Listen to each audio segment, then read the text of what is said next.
River quedó afuera de la Copa Libertadores 2023 en octavos de final frente al Inter de Porto Alegre, perdiendo 2-1 en Brasil, a pesar de que el elenco millonario pudo forzar los penales, cayó 9-8 en la tanda y quedó afuera en esta edición del torneo más prestigioso de Sudamérica. Hay demasiadas cosas para comentar, hay muchas cosas que yo quiero puntualizar porque me parecen de suma trascendencia, pero quiero ir cronológicamente con lo que fue el partido y me voy frenando en ciertos momentos que para mí fueron claves.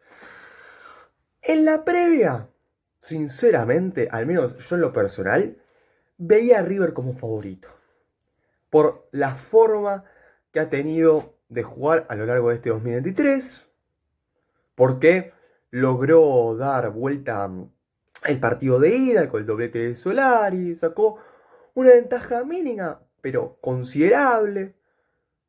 Entonces, yo pensaba que River no iba a pasar demasiados apuros, a pesar de que, como les marqué en el video que grabé repasando lo que fue cada una de las idas de esta Copa Libertadores en los octavos de final, yo me imaginaba que el Inter iba a tener al menos 20 minutos en los cuales iba a poner en serios problemas a River. Bueno, lo cierto es que no fueron 20 minutos, fue todo el partido.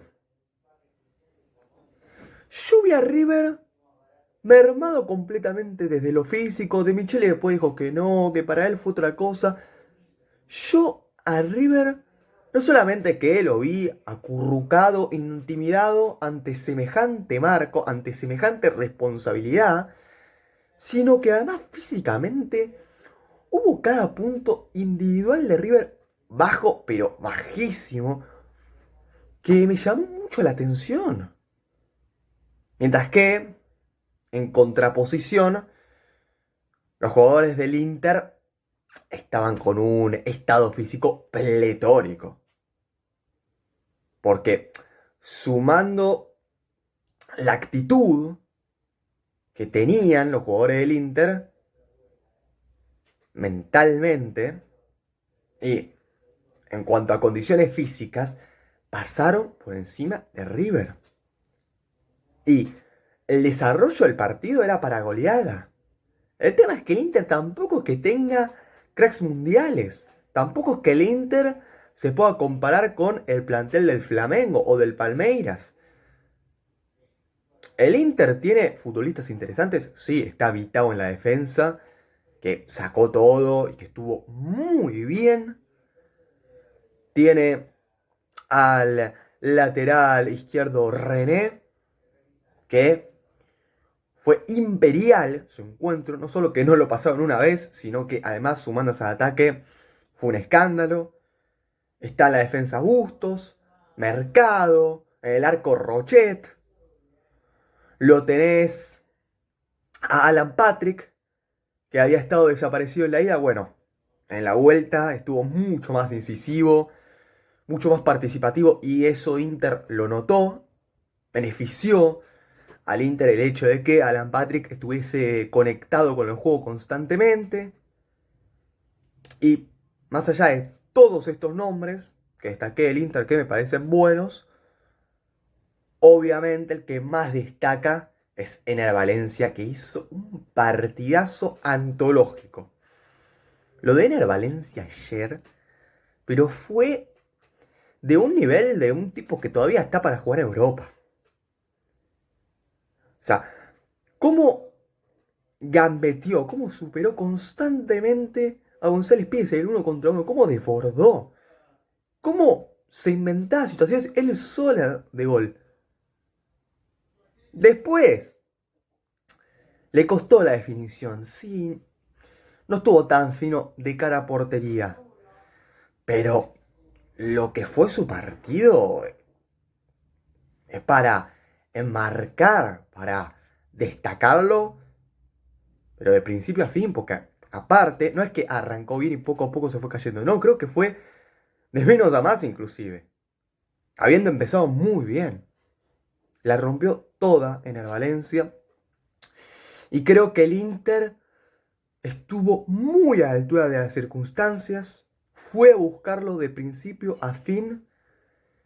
Y el contexto era para una goleada. El tema es que el Inter necesita algún tipo más de jerarquía en el ataque. Faltaba alguien que acompañase a Ener Valencia. Porque ¿qué pasaba? La defensa del Inter no subía mucho. Fíjense cómo René nunca se posicionó a la misma altura que Ener Valencia. Nunca le pasó. No le hizo una cortina, no. Porque René estaba pendiente de la marca. Debido a que en la ida, por el lado de René, Solari hizo un destrozo cuando entró. Entonces, René aguantó en su campo, aguantó en su posición y Ener Valencia se las arregló solo. Pero si tenía a un buen acompañante Ener Valencia, lo que hubiese sido eso. O sea, realmente creo que el Inter hubiese lastimado muchísimo más a Millonario, a pesar de que de por sí el Inter causó muchos problemas a un River pálido, perdido, que uno vaya a saber por qué salió con tanto temor a jugar este partido tan decisivo. Yo vi un River, no sé si decirle conformista, sino perdido básicamente, sin encontrar la manera para afrontar semejante partido que decidía el 2023, básicamente, para River, porque el conjunto millonario ganó la Liga Profesional de Fútbol. Y después, ¿qué le queda? La Copa Argentina y la Copa de la Liga. Pero lo importante, para el hincha de River, evidentemente, era la Libertadores. Y los jugadores, la verdad es que no sé por qué no salieron con el ritmo, con la intensidad que exige esta clase de partidos. Es cierto que hay algunos jóvenes, pero la verdad es que, visto lo que ha sido el rendimiento de River a lo largo de este 2023, y me llamó muchísimo la atención el pésimo rendimiento de ciertos futbolistas y por supuesto en el apartado colectivo del equipo. El Inter desde un principio fue y quiso ganarlo, tuvo varias oportunidades, por el costado derecho del primer tiempo, intentaba el Inter, o la subida de Bustos, con Ener Valencia tirado a la derecha, sin embargo no terminaba de ser profundo, no terminaba de ser punzante de todo. El Inter tuvo que intervenir en varias oportunidades Armani en esos primeros instantes, pero después, a medida que fue avanzando el desarrollo del partido, llega la primera jugada polémica del encuentro, en la cual supuestamente hay un penal de Enzo Díaz sobre Bustos. A ver, lo primero que quiero aclarar de esa acción es que es interpretativa. A día de hoy es así. Yo no soy árbitro, puedo decir, no, eso es penal, sí, o puedo tener mi visión. Pero lo cierto es quien toma la decisión, finalmente es el árbitro. O el VAR, bueno, ayudado por el VAR. Pero quien decide al final esa jugada es el árbitro, como en todas, pero justo en esa jugada, a lo que voy, es que hay que tener cierta interpretación, porque yo creo que hay un leve contacto de Enzo Díaz sobre Bustos. Pero lo que no se llega a percibir bien del todo es si Enzo Díaz lo toca como para derribar a Bustos dentro del área. Eso es lo que uno no termina de ver tan claramente. Entonces, por eso yo ahí digo que es dudosa. Y que cuando es dudosa a ese punto, bueno, el árbitro tiene que decir fue o no fue porque aparte estaba de frente a la jugada. ¿La vio? Dijo que no. Del VAR habrán coincidido con él y listo, no fue penal. Yo creo que si se cobraba, no debería haber muchos inconvenientes. Y si no se cobraba como pasó, bueno, tampoco me parece que le hayan robado al Inter. Siguió el partido de la misma manera tras esa jugada. El Inter presionando, insistiendo, buscando de todas las formas posibles romper con el cero en el marcador, mientras que River no pasaba a mitad de cancha, ni por casualidad le pegaba de afuera, tiraba algún centro, no, se acercó al arco de Rochet River, salvo en jugadas aisladas, sí, pero de forma recurrente eso no pasó. Y del otro lado del Inter estaba haciendo mérito como para ya ir 2-0 arriba. Pero al Inter le costó mucho poder anotar, aunque sea un gol, debido a esto que digo, que para mí le faltó jerarquía al Inter en la ofensiva. Yo no comprendo cómo estaba en el banco Luis Adriano. La verdad, no lo puedo entender porque si el Inter ponía en ataque a Wanderson, a Ener Valencia, a Alan Patrick y a Luis Adriano, pero ahí hacían un festín. Bueno, Luis Adriano entra muy sobre el final, ya cuando el partido estaba finiquitado a favor del Inter, o eso parecía, pero la realidad es que el Inter tenía todas las posibilidades como para convertir, como para de verdad poder dar vuelta la serie. Y no fue hasta el minuto 70 que eso ocurrió. Le habían anulado un gol al Inter inclusive. Había un claro offside de Ener Valencia. Pero en el minuto 70, el Inter tira un centro y Mercado entra, pero solo de verdad. Yo no puedo creer, y vi varias veces esa jugada, como toda la defensa de River se queda, pero parada. Claro, Mercado va donde está la pelota, entra solo y la manda a guardar, sin problemas. Yo no podía creer cómo River ahí no había estado un poco mejor en la marca, un poco mejor. Nadie tomó Mercado y todos se quedaron estáticos. Bueno, el Inter metió el 1-0 y al rato, minuto 77, llegó una falta de González Pires, que de casualidad no fue expulsión. Creo que González Pires no lo termina de agarrar bien a Ener Valencia, pero Ener Valencia lo desbordó una y otra vez. Ya voy a explicar por qué, pero la verdad es que ahí hay otro jugador que falla, no tanto González Pires. Más adelante, como digo, voy a estar especificando por qué digo esto.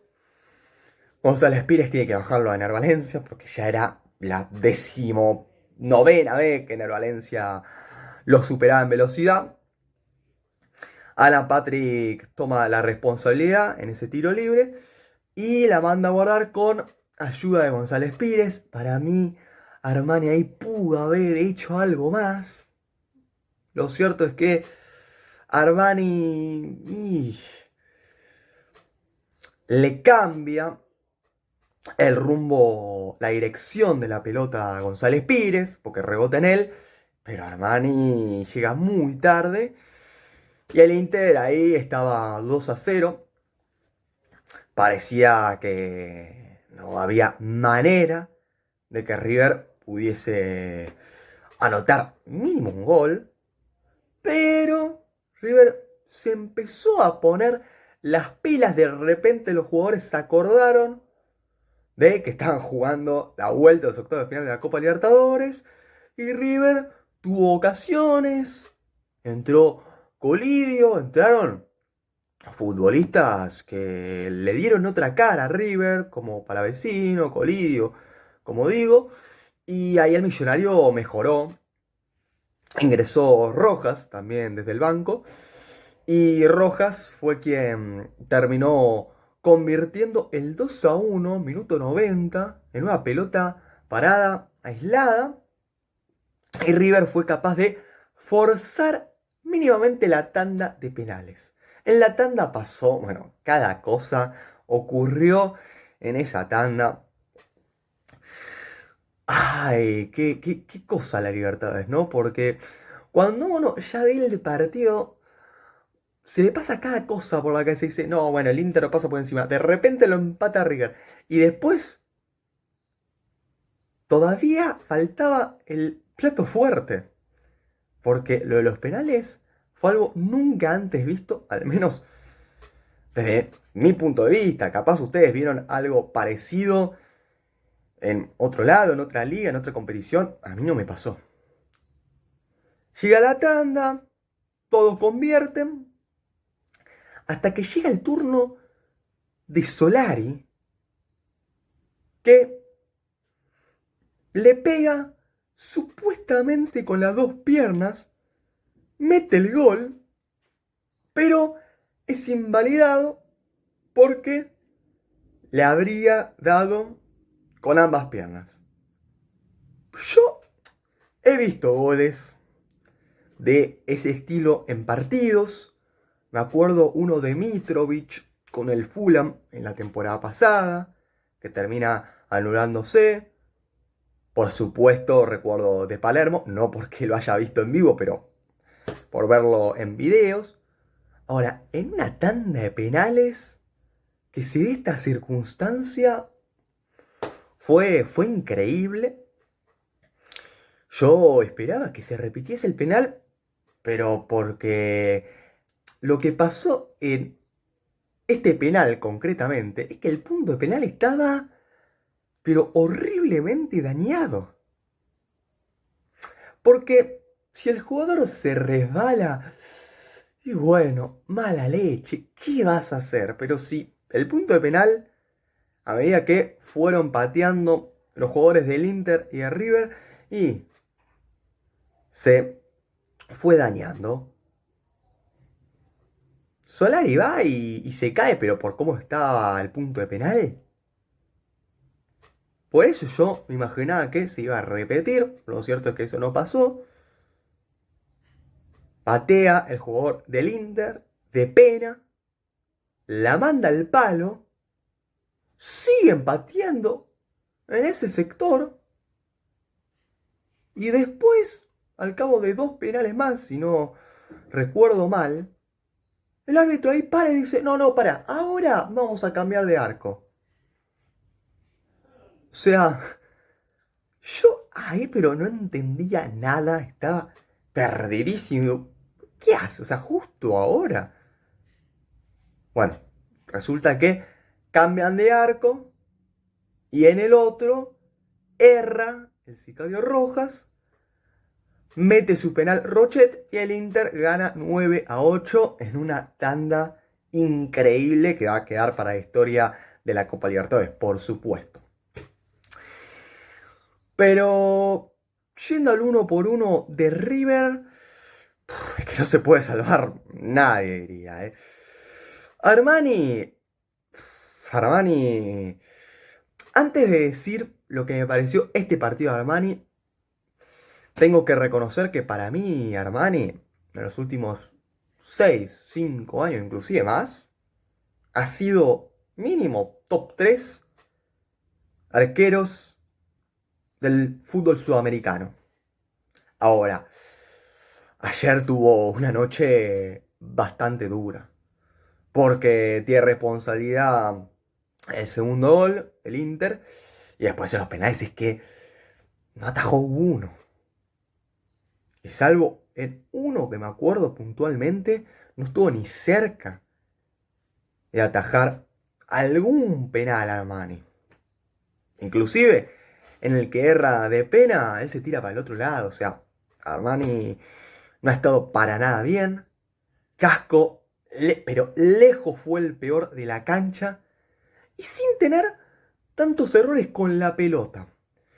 Yo he visto en este 2023 partidos de Casco en los cuales erró un montón de pases, en los cuales no se encontraba cómodo en su posición nueva de 4, pero lo de ayer de Casco fue paupérrimo, porque ni siquiera salió en la foto.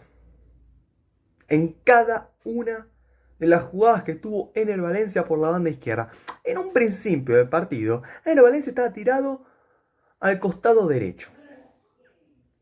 Pero después, en la segunda mitad, se tiró a la banda izquierda porque se dio cuenta Ener Valencia, o el Chacho Caudet, no sé, quien tuvo ahí la viveza para que Valencia se corriera a ese costado. No sé si fue el propio jugador o Caudet se lo marcó.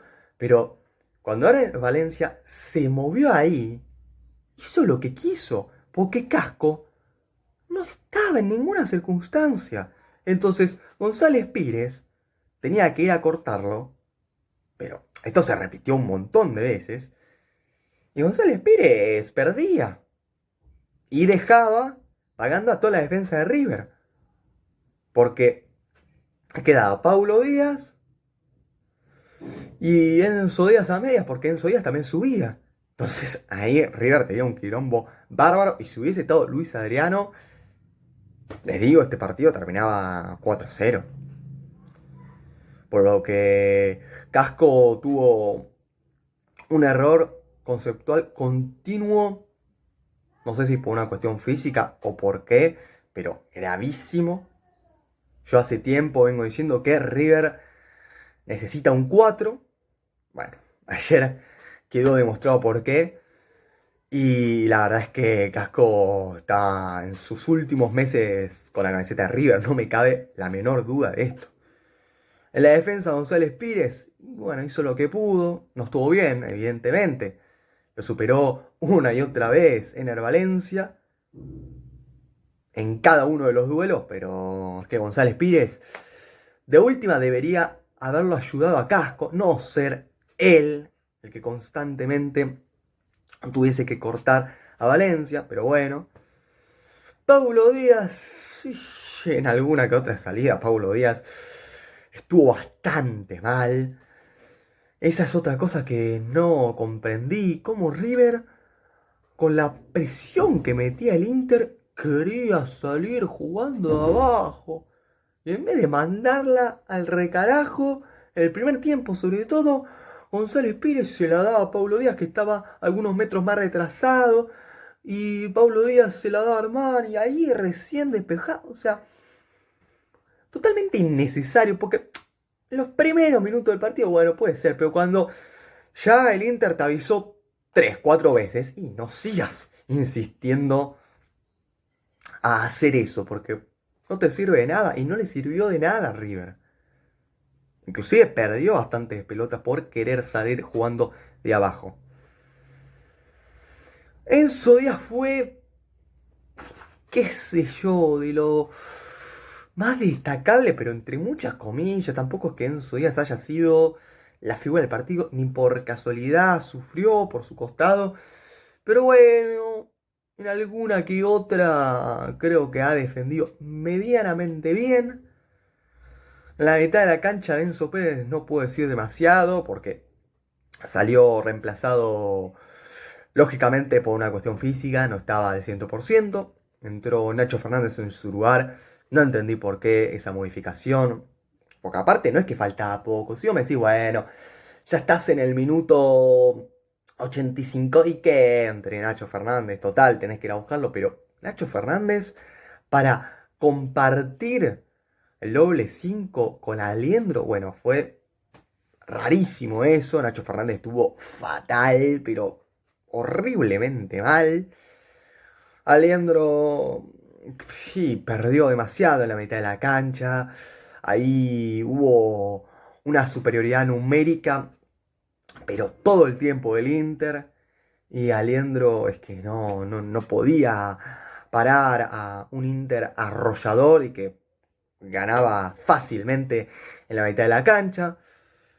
De la Cruz, sí, De la Cruz no estuvo bien. Tuvo alguna que otra incursión rescatable, pero después la molestan por pelearse. No estuvo tampoco ayudando tanto a la defensa, ¿no? De la Cruz. Muy flojo, al igual que todo River. Me sorprendió mucho el bajo, pero realmente bajo, nivel de Barco, que perdió un montón de pelotas, que no giraba con rapidez, que no gambeteaba, que no apostaba al uno contra uno, que tantas soluciones le ha dado al River de Michelis. Eso me llamó mucho la atención. Solari estuvo francamente horrible. La realidad es esa. Perdió todos los duelos con un René impecable que no cayó en la misma trampa que en la ida. Lo retuvo, pero de forma colosal, René a Solari. Hasta me atrevería a decir que después de Ener Valencia, que fue para mí lejos el MVP del partido, y está René o Vitao. Vitao, el central alto de, del Inter, que estuvo al lado de Mercado, la verdad, pero fue formidable su labor, incomodando un montón a Beltrán y a todo River. Beltrán es otro que bueno, metió, corrió, pero no alcanzó. Y desde el banco, bueno, de Nacho ya dije lo que tenía que decir. Ingresó Palavecino. Eh, también hizo lo propio el Sicario Rojas. Pero la verdad es que no cambió muchísimo la dinámica del encuentro. Hubo solo un tramo en el cual River se sintió un poco mejor, pero creo que más allá del polémico penal que le anulan a Solari, la eliminación del Millonario es justa. El primer tiempo de la ida, River para mí no fue superior, tuvo sus chances, pero no es que haya sido superior. El segundo sí que arrolló al Inter, pero no pudo traducir tal superioridad en el marcador. Y después en la vuelta es que River habrá tenido 5 minutos aceptables, pero todo el resto del partido fue un desastre. Me parece que De Michelis pecó de inexperto, que hizo muy tarde los cambios, que puso a Nacho Fernández cuando no tenía ningún tipo de sentido hacer esa variante. Y River se vuelve para Argentina con una decepción gigantesca. Me parece que River estaba para más, lógicamente. Aún así, la verdad es que River sigue necesitando refuerzos, o seguía necesitando, porque ahora incorporar a un 4 bueno o a un delantero como para reemplazar a Beltrán jugando la Copa de la Liga, no sé si River va a querer hacer eso, pero el plantel de River es muy bueno para el fútbol local. Mientras que para el fútbol sudamericano y se notó que no daba, al menos en ciertas posiciones, como recalco en la del 4 y en la del 9, porque Beltrán no creo que haya estado tan fatal, pero necesitó un acompañante Beltrán, o al menos así lo vi yo. Pero River para mí merecidamente se queda fuera ante un Inter que sin ser un equipo de superestrellas hizo los méritos necesarios como para terminar accediendo a los cuartos de final de esta Copa Libertadores. Quiero leer sus opiniones en los comentarios, si les gustó el video, si no, si les copó. Dejen su like, suscríbanse y compartan este contenido así les llega a más gente. Nos vemos en la próxima.